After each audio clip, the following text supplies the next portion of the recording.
Hi, and welcome to another episode of It's Just Racing, hosted by Jim and Jim. I'm Jim. And I'm Jim. And we're here to talk about racing. Going to start off with the Xfinity race. Xfinity and Cup were at the street circuit in Chicago. Shane Van Gisbergen was on the pole of the Xfinity race and led until fellow Aussie Jack Perkins, who was driving in the number 19 Gibbs Superstar car, did not live up to the Gibbs Superstar car mantra and backed it into the wall on lap 5. I was expecting some more out of him. Didn't happen. I've never heard of him before. Van Gisbergen continued to lead until Brad Perez hit the tire wall with 2 to go, causing the stage to end under caution with Van Gisbergen winning. Note, your boy Connor Zilisch had to start last because he crashed in qualifying. He had already passed 22 cars. He was up to 8th place by the end of stage 1. Yeah, he's pretty quick. He is a road course fellow. And he's getting better at ovals too. Everyone pitted except Van Gisbergen. Apparently there was a miscommunication with his crew. So he stayed out at the end of the stage, and boy, that sure was a problem. It wasn't. Everyone pitted except him. So he led stage 2 until a caution with 6 to go for somebody's tire carcass on track. Don't know who it was. Van Gisbergen then pitted, and a bunch of other people pitted too to try to flip the stage, so it really didn't hurt SVG that much that he didn't pit. Right before they went back to racing, Josh Bilicki's dashboard started on fire, so he had to evacuate the vehicle, so that extended the caution. Yeah, that's a really weird thing to happen. I don't think I've ever seen that. Yeah, they're putting so much electronics in these things now. I guess it's only a matter of time before things start getting too hot and catching on fire. So with Van Gisbergen pitting, Jesse Love inherited the lead. He could not hold off Sheldon Creed, though, who won stage 2. Stage 3 started off right away with a 3-car wreck in turn 2. So once they got that cleaned up, restart, Sheldon Creed was still leading, but Connor Zilisch took the top spot and proceeded just to pull away, being the Connor Zilisch that we all have come to expect. Van Gisbergen, he made it back up to 2nd and started reeling into Zilisch. It was going to be interesting. Unfortunately, the car got stuck in the tire wall and the yellow flew with 6 laps to go. Now we had a restart with a couple laps to go. Shane Van Gisbergen and Connor Zilisch, teammates. Zilisch running the Xfinity Series. Van Gisbergen running the Cup Series. So the race means nothing to Shane and means a lot to Connor. That's called foreshadowing. Well, what happened? Well, in my opinion, Van Gisbergen was a little too aggressive, especially running against his teammate who's actually running for points. He squeezed Zilisch into the wall, took the lead, and took the win away from his teammate. No, I actually do have an opinion on this. I only watched the last 3 laps of this race. I think, yeah, it's an aggressive move. I think in the NASCAR series, any NASCAR series on a road course, you got to expect that level of aggression, especially on a restart. I think Zilisch left the door open, and SVG went through it. And yeah, there was some contact, and Zilisch went into the wall on the outside of turn 1 there. I mean, I don't think it was too aggressive from SVG. Yeah, it stinks for Zilisch because he's running for points, but with how NASCAR has the points, it really doesn't matter because Zilisch has already won 2 races, and it's not like it's their playoffs or anything. So the race really doesn't matter to either of them at that point. I guess I think that's the only part of Zilich's driving that I think might not adapt well to NASCAR. He's used to other series where, you race very respectfully and you don't make contact like that, whereas that's expected in NASCAR. And I think he's got to, if he's going to be racing in the series, he's got to be able to cover off that aggression. So you want him to drive like an asshole? No, I think he needs to expect that other people are going to. Because he could have won that race, and he was catching SVG after that, but the wall contact, and he lost a couple spots and had to get him back. Yeah, he dropped back to like 5th and then got back up to 2nd in a lap. But I guess my problem, I don't like Cup guys coming down and racing Xfinity. And you've got a teammate not only in team in NASCAR, but also they're Red Bull teammates. So it's teammate on teammate crime. I'm not a fan of it. I'm not happy that it happened. But that's what happened, and SVG won. Moving on to a little bit east to Ohio. IndyCar was at Mid-Ohio. It's right about the middle of Ohio, right? So I've heard. Okay. Anyways, you'll never guess who started on pole. Well, it was Alex Palou. It looked like we were going to get another Alex Palou victory. Lap 1, turn 1, even before turn 1, Joseph Newgarden spun all by himself. Hey, now, don't say it that way. That had to have been some type of stupid failure on the car. I'm just saying what happened. The Joseph Newgarden spun and was not touched by any other car. He hit the brakes, the left rear locked up, and he spun. And he was out of the race. Yep. Graham Rahal also went off track, trying not to hit Newgarden. He got going after that, but lost a lap, I think. The leaders were Palou and Christian Lundgaard, who's had a pretty good season so far. Mm-hmm. He's challenged for a few wins. He's been there. I think I'm a Pato fan, but I think that Lundgaard is McLaren's #1 driver this year in the IndyCar series. They both started on the soft tires, which looked like the preferred tires this week. They both wanted to get off of the softs around lap 24. Lundgaard pulled the trigger first, and Palou ended up staying out a couple more laps and extended his lead by a couple seconds. So he was able to maintain position ahead of Lundgaard and not get undercut. Scott Dixon, he always is, trying those fuel strategies. He wanted to make it a 2-stop race, save a little fuel. Just about everyone else thought it would be a 3-stopper, but Scott, being the smart old veteran looking for other ways to win the race, wanted to make it 2, and he was on pace to do so with a couple lucky cautions for him. Not lucky for the people who caused the cautions, but it helped him with the fuel save. There was a caution for Christian Rasmussen, who was stopped in the grass. I don't remember what happened to him, but the Ed Carpenter car was out of the race after that. There was a 3-place penalty for Santino Ferrucci, who pushed Connor Daly off the track. That was just bad. Yeah. He actually drove himself off the track. He pushed Daly off track so far. So not good from Santino. I'm not sure what happened to Christian Lundgaard, but he dropped out of the top 10 for a while.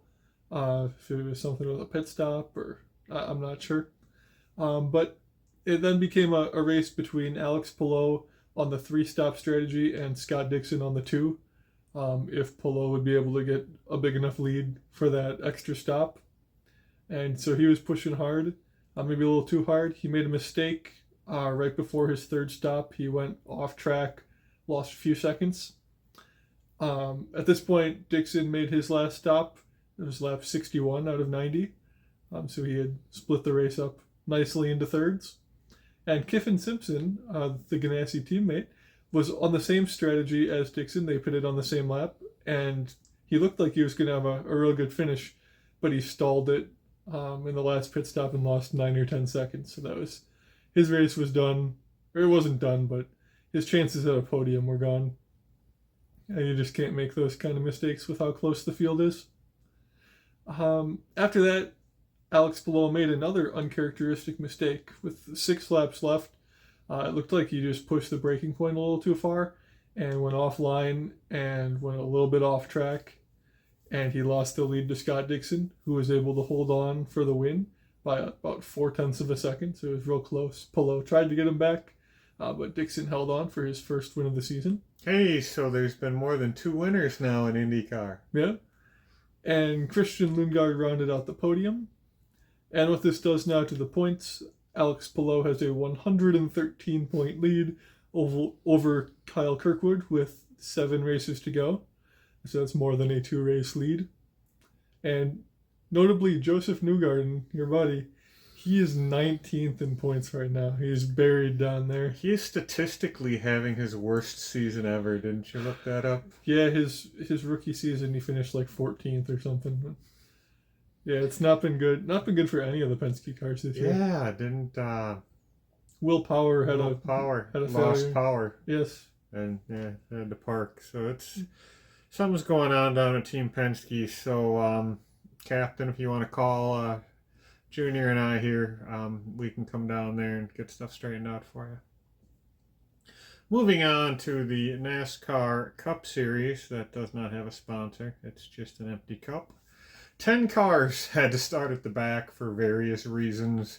Unapproved adjustments, Denny Hamlin had to change an engine. So qualifying really kind of meant nothing, except for Shane Van Gisbergen, because guess what? He was on the pole again. But he out-qualified second place by over half a second. So we expected him to run away with it. Michael McDowell grabbed the lead right off the start until there was a lap 4 incident. Carson Hocevar forgot what he was doing, and he bounced off the inside wall and then pounded the outside wall and collected 6 other cars, basically blocking the track. It was like Chicago at rush hour. So since it's a street course and they have to put up concrete walls all around it, there were walls on both sides, so there's no runoff area, no nothing. So the track was blocked. We had a half-hour red flag while they tried to clean up. Restart, McDowell was still leading.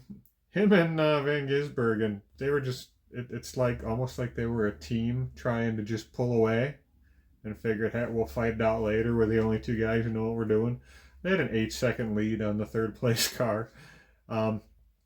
Then most people pitted to flip the stage. McDowell did not. He needs every point he can get. He needs a win. He needs something.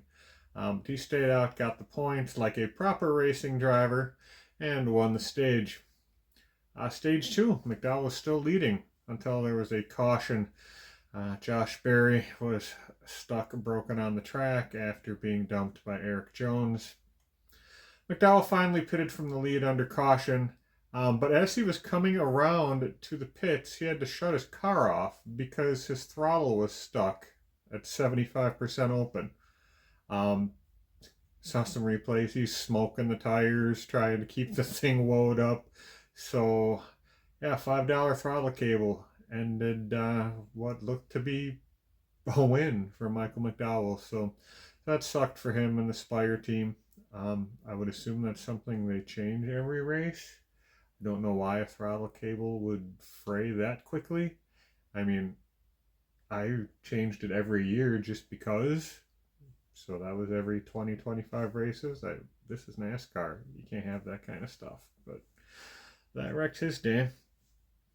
Most drivers pitted to flip the stage, which gave Ryan Blaney the Stage 2 win. Chase Briscoe actually had the lead to start Stage 3, but Shane Van Gisbergen was able to regain that with 16 laps to go, right before a red flag for a medical issue for a fan. They had to stop the race. There's no way for ambulances or anyone else to get into the, what they call the infield, since, you know, it's just a temporary concrete block street circuit that shouldn't exist because they should be racing around America. But so they had to stop the race so they could tend to that fan. Hopefully the fan is okay. After that was handled, They tried to restart. There were multiple wrecks, but hey, they actually were able to continue, so they did not throw the yellow for a couple laps until Austin Cindric's car just gave up with 12 to go, stopping on the track. Something was broken in the rear end. He tried to keep going, but couldn't. So is that another Penske car having a rough day? Well, he was in the wreck, so you can't blame that on Penske. It was a restart with 9 laps to go. Shane Van Gisbergen leading. Tyler Reddick was charging hard. He had pitted during those cautions when SVG did not, so Reddick had much newer tires. Tire fall off was a big deal at Chicago. Probably because their streets suck. Reddick was making up 8/10 to a full second. And he was coming. He was faster than SVG. He was coming through traffic. It was setting up a showdown. He was up to third. He was getting ready to pass Gibby. Ty Gibbs was in second. Yeah. So Cody Ware, not sure what happened. He got stuck in the turn 6 tire wall. He was stuck under the tire wall. Couldn't move. That's a very Cody Ware thing to do. It is. So that's kind of dangerous to be stuck in the turn 6 tire wall. But NASCAR didn't throw the yellow flag. Normally I'm fine with not throwing a yellow flag because, if it looks like somebody can get going again, if they're spun, whatever, like a lot of times during the road course races, they don't throw the yellows. This is one of those times when you really should have thrown a yellow. And I'm going to editorialize a little bit here. I think NASCAR just wanted the story. They wanted the Shane Van Gisbergen sweep the weekend, fast qualifier both races, win both races story. There was an epic battle coming. And they waited until SVG took the white flag. So it was like a minute and a half of racing. Well, Cody Ware was stuck under the tire wall. SVG took the white, and then they threw the yellow right away to end the race. So I think that was bullshit, and I don't normally say stuff like that. Well, I mean, I swear, but I don't say that. Yeah. But anyway, so SVG won. Gibbs was second, and Reddick, who would have won the race, finished third. Would he have won it if it had stayed green for the last lap, do you think? I didn't see it, so. Reddick was about to pass Gibbs, who, Toyota teammates, so you have to assume Gibbs wouldn't have fought him too hard. It would have been real damn close. And he was gaining a second a lap, and they were like 1.2 seconds behind. Okay. So it would have been close. It would have been fun to watch, but once again, editorializing, NASCAR wanted to say, look, Shane Van Gisbergen does belong in the playoffs. Because even with his 2 wins, he is currently 5th in the playoff standings. But in the real points, he's 27th. So, I don't know. I don't have any more to say about it. It's just, they really, I hate green, white checkered finishes because all they do is produce wrecks. But I really think that that would have been a hell of a race between Reddick and SVG. I guess I can't say anything because I didn't see it. I don't like green, white checkers either. I like the guy who deserves to win. So who knows if that happened? Yeah, I don't know. And we will never know. Yeah. But NASCAR got a story. Hey, one series where the guy who wins usually deserved it. Formula One. Depends on who you ask if they deserve it or not. Okay.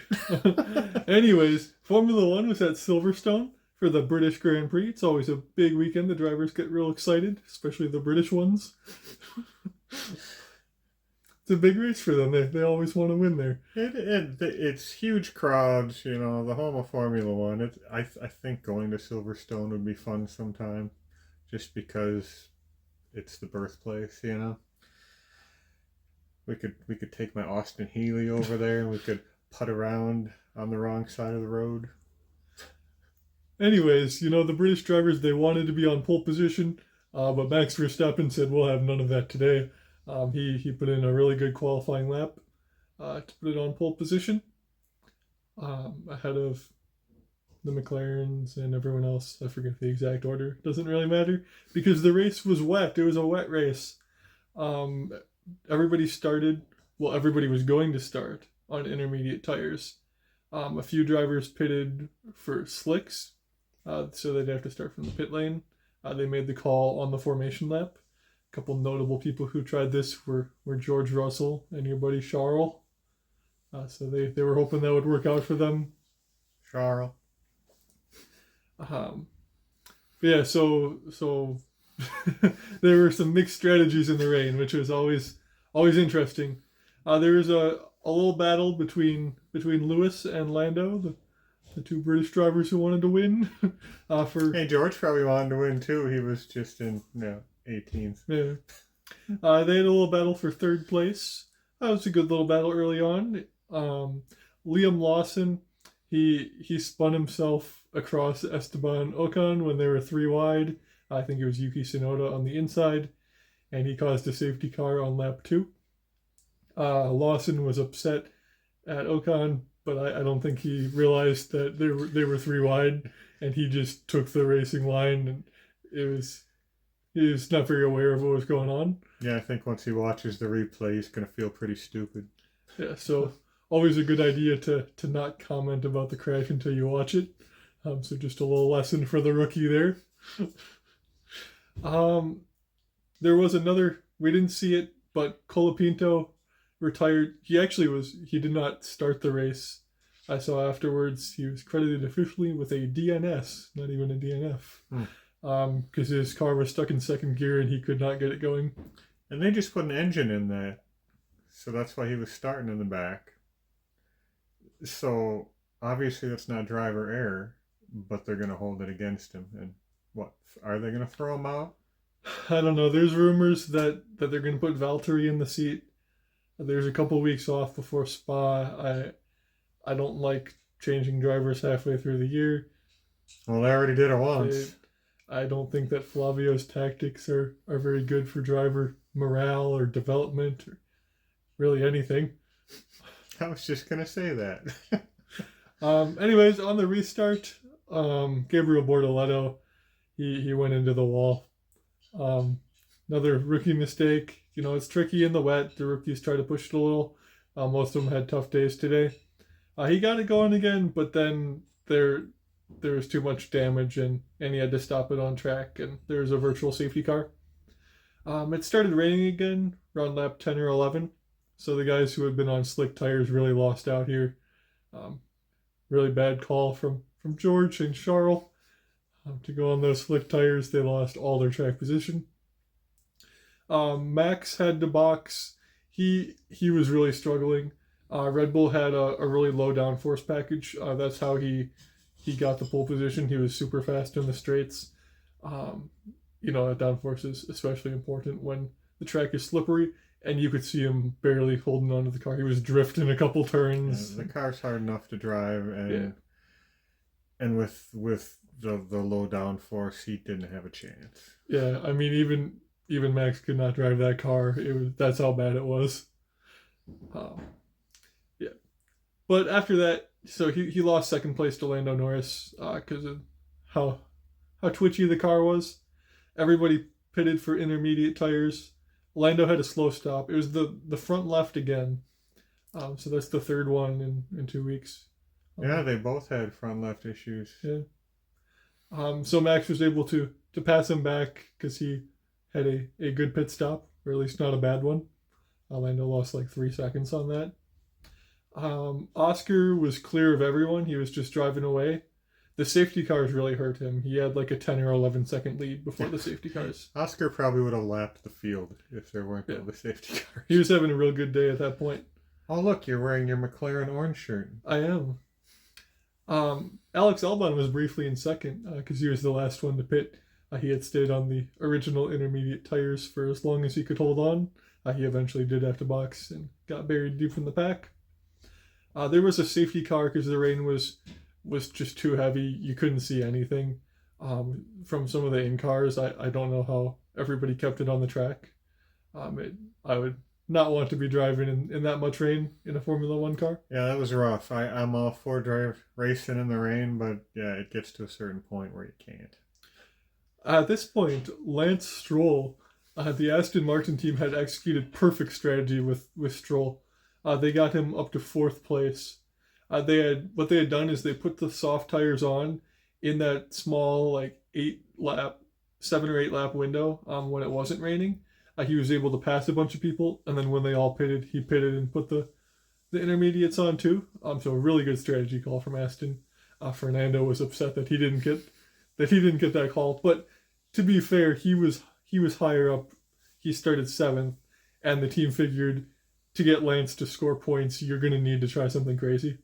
And so this was one of those times where that worked. It worked perfect. Sauber also did that strategy with Nico Hulkenberg, who had started 19th. He'll be important later. There's a big crash. Isaac Hadjar into Kimi Antonelli. He just couldn't see anything. The cars, they have that blinking red light for during the rain, but Isaac, he just couldn't even see that until he was into the back of Kimi. Yeah, they showed the replay. You couldn't see it on TV. That there was no light. It was like it turned off for a couple seconds, and then it blinked on, and Hadjar hit him. So, I mean, you can't really fault Isaac for that because he couldn't see anything. So big high-speed impact. He was out of the race. Kimi tried to continue, but the whole rear diffuser was ripped off, and so he had to retire as well a couple laps later. So that was unfortunate, and I'd like to see, I don't know, something different with the rain lights just for better visibility, because that is the biggest thing the drivers complain about, and the visibility is really bad in the rain.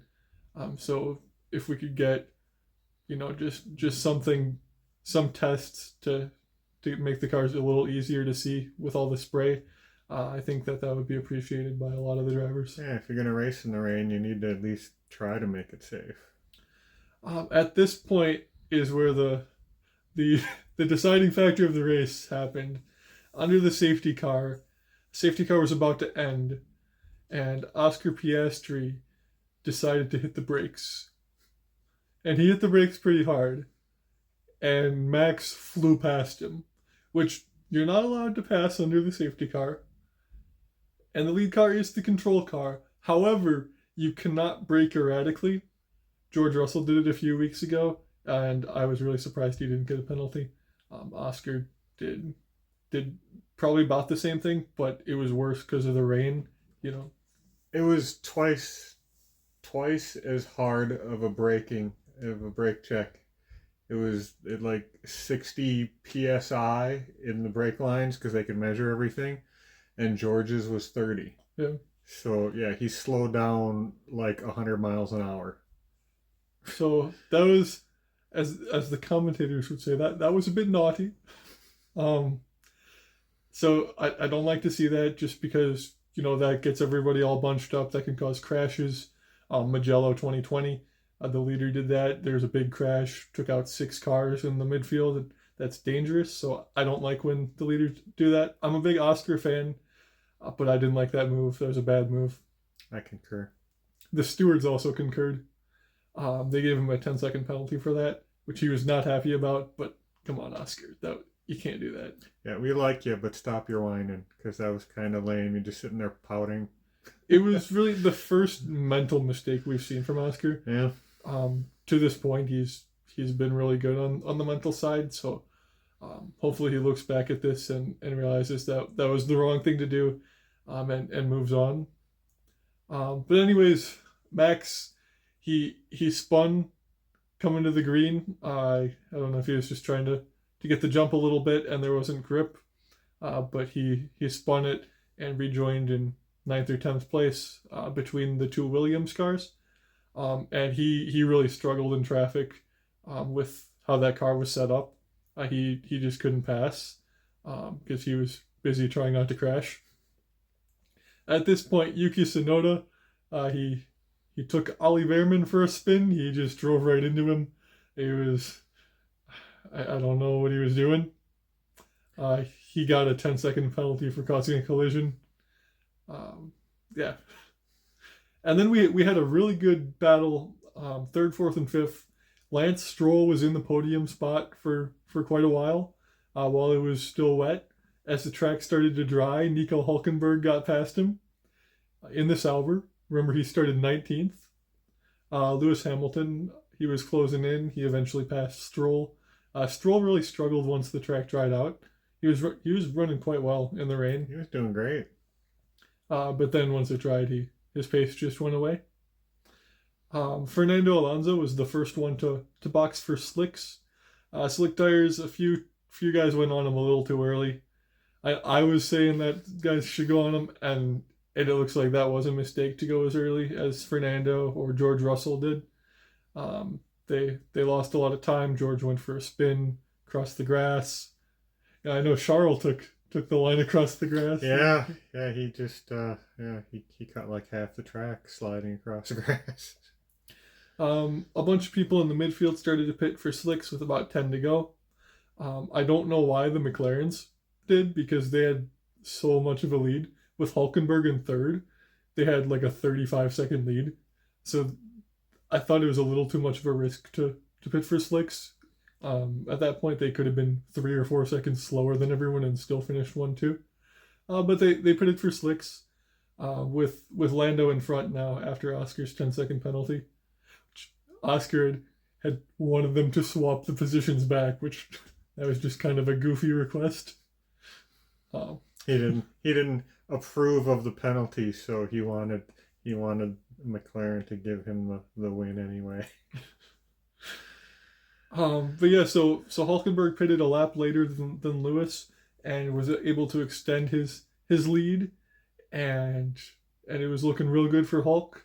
We were cheering for him. I think everybody was cheering for the Hulk. At this point, the Haas cars crashed into each other. We haven't had any Esteban Ocon teammate on teammate crime this year, and we saw a little bit of it today. Yeah, I don't know who was at fault for that. I think it was Esteban. We'll blame Esteban. Yeah. So sorry about your teammate Ali. Yeah. So after that, it finished with the McLarens way ahead of everyone. Lando was able to win. Oscar finished second, and Nico Hulkenberg, after 239 race starts in his 15th year of Formula One, he finally got his very first podium. I was very happy. I was too. Lots of people were. His daughter was very happy watching on TV. Yes, it's always nice to see. And there was also Sauber's first podium as a team since Kamui Kobayashi in Japan 2012. So it's been 13 years for that team. That's a long time. Yeah. A couple other notable finishes. Pierre Gasly bringing home a P6 for Alpine. Points have been rare for them this year, so good result from him. And Charles Leclerc finished 14th Why out you of gotta 15. do that? Out of 15 finishers, that's You're notable. just mean. You're just saying that to dig in a little deeper on my Ferrari shirt here. But anyways, moving on past that, Charles, he'll bounce back. We are now halfway through the season, 12 races down, 12 to go. Oscar has the World Championship lead by 8 points over Lando. The difference between first and second is 7 points, so it's pretty close. In the constructors, we don't have to talk about the constructors. No, in the constructors, the fight is for P2 between Ferrari and Mercedes. Ferrari is currently up by 12. Neither one of them had a very good race today. But Sauber moved into 6th place with 41 points now. I think 37 of those are Hulk. So Sauber's having a good year in what was supposed to just be a year to forget. Yeah, for their Audi merger. Yeah. That's what happened in England this weekend. All right, so next week, unless you have something else? No. Okay. Next week, NASCAR trucks are off again for a couple more weeks. I have no idea why they schedule like this. They'll race 1 or 2 weeks, and then they'll have 3 off, and then they'll race 1, and now they have 4 off. It makes no sense to me. But anyway, trucks are off next week. Cup and Xfinity are in Sonoma, California. Hopefully they don't have more wildfires. There's a pretty bad one going on right now. The Indycars are back on the oval where they belong. They've got a Saturday Sunday doubleheader in Iowa, and IMSA is up in Canada at Canadian Tire Motorsports Park. Formula One is off for the next couple weeks. That makes sense because they change countries all the time, unlike NASCAR. And the World Endurance Championship, or the WEC, has the 6 hours of Sao Paulo from Interlagos. I don't know where that is. That's in Brazil. That's where Formula One races are. Oh, okay. All right. That's all we got for this week, and we'll talk to you later. Thanks.